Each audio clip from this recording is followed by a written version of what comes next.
Alright, this is our Whirlpool washer. We started to notice that when it would agitate, it started to sound a little bit different in the machine. And after that, slowly but surely, our clothes would, once it was finished running, our clothes would be wet.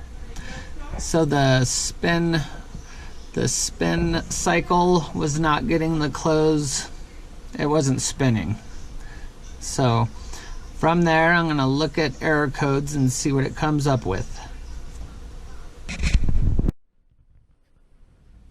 Alright, here I have the service manual, and they have a diagnostic mode in here.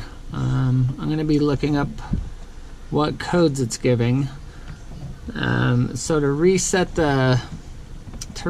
it before you start, it's counterclockwise or left one or more times, one or more clicks to clear sequences. And then from there, I'm going to turn it clockwise, clockwise, clockwise, right, right, right, and then counterclockwise left, and then clockwise right.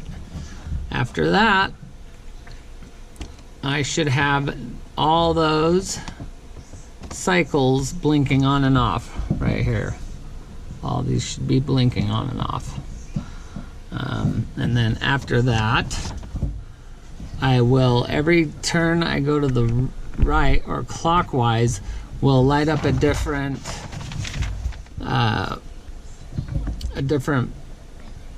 mode of servicing.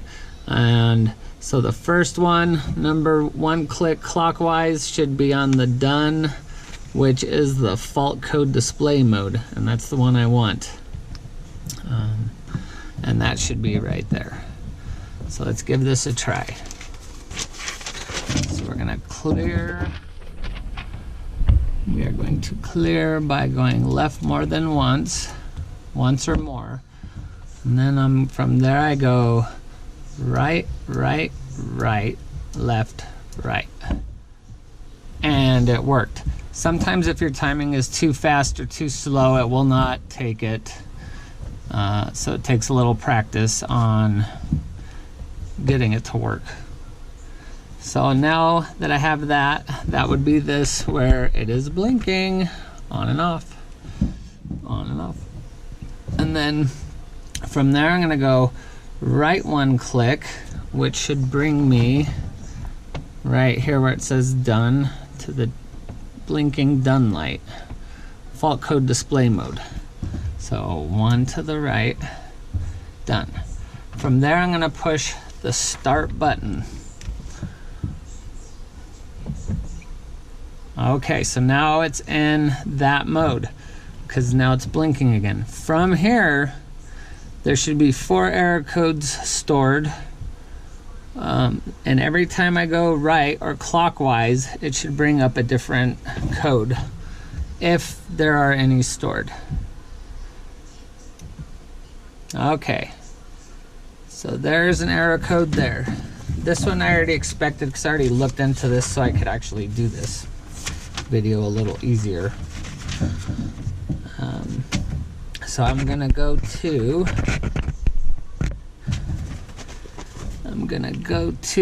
the error code pages. So here we have each one of these up here shows us the first flashing code, and then this is the error number over here. So those are our 5 lights. 1, 2, 3, 4, 5. 1, 2, 3, 4, 5. Okay. So this one is on sensing, rinse, spin, and so it's sensing, rinse, spin, done, and then done again. Okay. So I'm gonna go through my list, and I already know where the code is.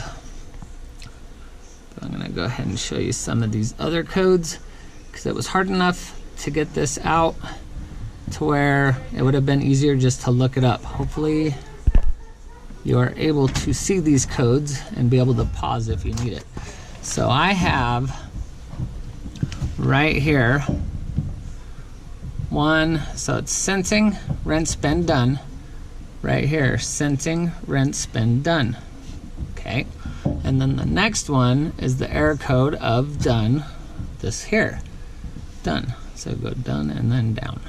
Okay, so I end up with an F7E1 error code.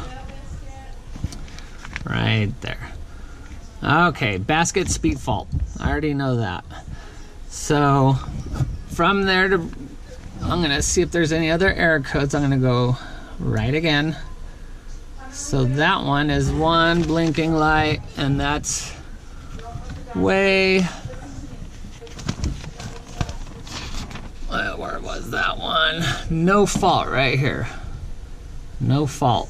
Fill sensing, and it just blinks. So there shouldn't be any more stored after that. One more click. One more click. That's the 4th code that would be stored. And then when I go one more click, all these will light up again, or should. Okay. From that point, if I push the start pause button, it will clear the code that was stored.